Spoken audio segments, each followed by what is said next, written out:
Live from Los Angeles, welcome back to Good Morning La La Land. We are so excited to have an EverTalk family member with us today, Shirin Yadegar. She is the host of the LA Mom Show and, of course, the founder of LA Mom Magazine. Thank you for being with us today. It's my pleasure. I love coming on the show. It's such a timely conversation, obviously, with Mother's Day weekend. Yeah. What are your plans?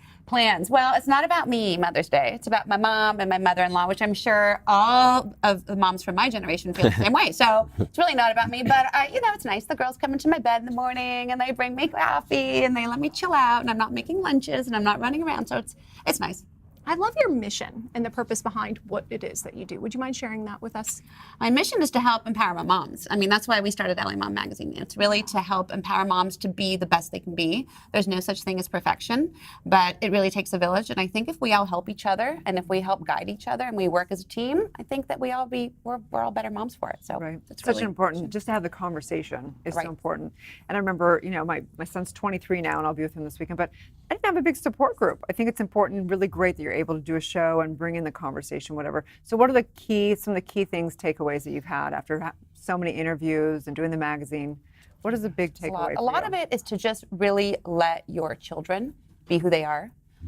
Because you're really destined to be who you are if you know who you are, and you can thrive in that way. So I think that especially where we live in the city, we put a lot of pressure on our kids to be a certain way, and it's high anxiety. So I think I've learned from all of my experts to just take it down a notch and let them cultivate who they are and let them be who they are. Everyone's happier and more successful that way. Such a great point. And a lot of self-love and self-care. So I think as moms, we're giving so much all the time, but I don't think we can be good moms unless we really take care of ourselves. And I've learned to also chill out and to do one thing for myself every day. So it's a huge takeaway. I make sure that every single day I do one thing for myself. And that one thing could just be sitting alone for an hour and having my coffee and reading the paper.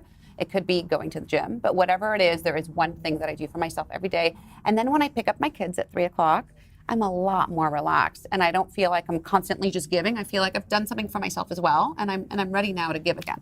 Oh, fantastic. How can children, whether they're adult children or younger children, how can they support moms? Oh, in so many ways. I think respect is the number one thing. I think as moms, if we feel respect, we have everything in the world.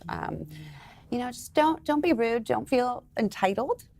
When I make, for example, my girls, I make them lunch every single day, and every single morning they're thankful. It's not, wait, why did you pack me this or why did you pack me that? So it's just being grateful and thankful and having respect for your moms. That's all we want in the end.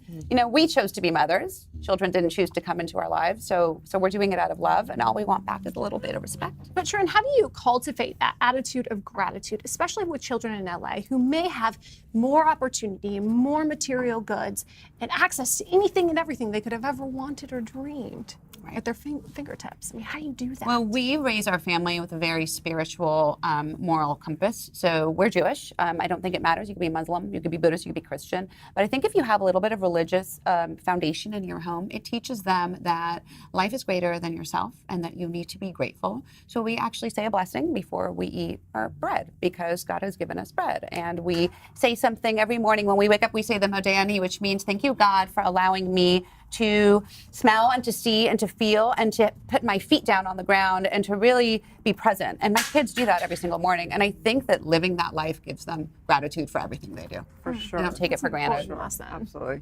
I think they're listening, for sure.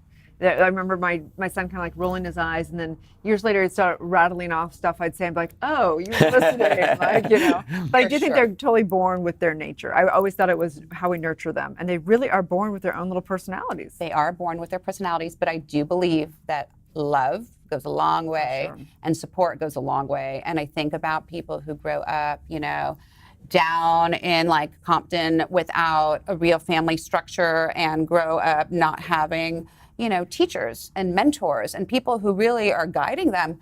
They're at a disadvantage. They really are. It takes a lot more for them to be grateful and to have that love. So I think that in our communities, our kids are really blessed. So who have been some of your greatest teachers or experts, especially those who you interviewed on your show? Oh my gosh, so many great teachers and experts. Wow, I had Malika Chopra in here. She to me is really so wonderful because she says, she's so real. She says, look, I'm a Chopra and I get it and I should be meditating every day. I don't, She's like, I do the best I can. I've taught my kids, to meditate and to be present and to live with intention, but every day is not perfect. And, I really look up to people who are authentic and real, because it's really easy for me to come in and tell you guys that everything's perfect, but there's no such thing. I had Azita Nahayan just last week, and we spoke about how it's hard to be a mom. And like, as much as you do it, you just have to understand that there's no such thing as perfection. So I've had so many great guests. God, it's so hard to pick, but my mom has not been on the show. She for sure is my #1 fan. What do you think is the one thing that she's truly imparted on you as a mother? She just taught me to raise my children with love.